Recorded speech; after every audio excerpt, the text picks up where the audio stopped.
large cities in the Netherlands are obligated to invite migrants.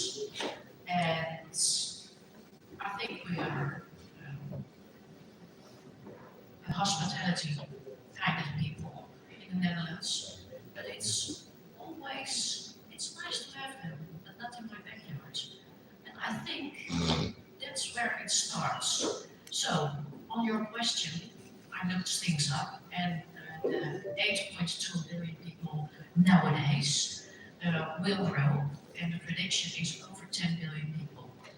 I looked it up, and gladly our world is able to feed all those 10 billion people, because I think there it will start. Good nutrition, it's also good for your mental well-being.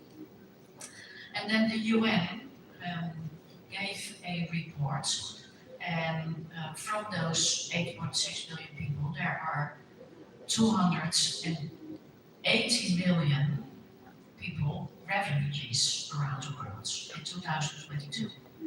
So imagine, over 280 million people are not in their hometown, are not with their loved ones, are not with their own values, are not with their own food, are not with their own culture.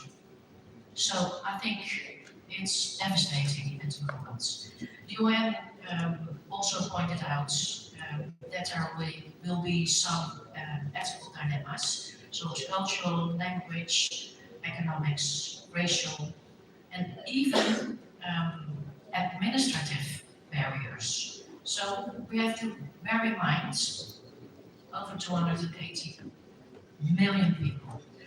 And then I read a lovely report from Psychology Health, and I go one step further to the urbanization.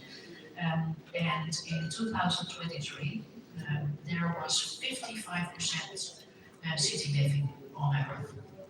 That will be in 2050, 76%. So the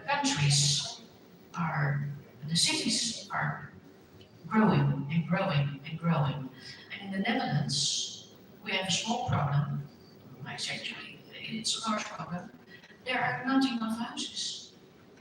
So my daughter, she has a good job.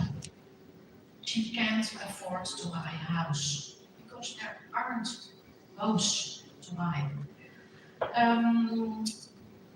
I looked up for the Sustainable Development Goals from the United Nations, and one of the goals is making cities and human settlements inclusive, safe, resilient, and sustainable.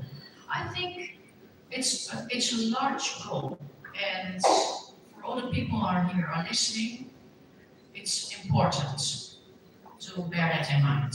So the large question you asked, how is it impacting mental health? It's only by imagining that you have to leave your home country, that you live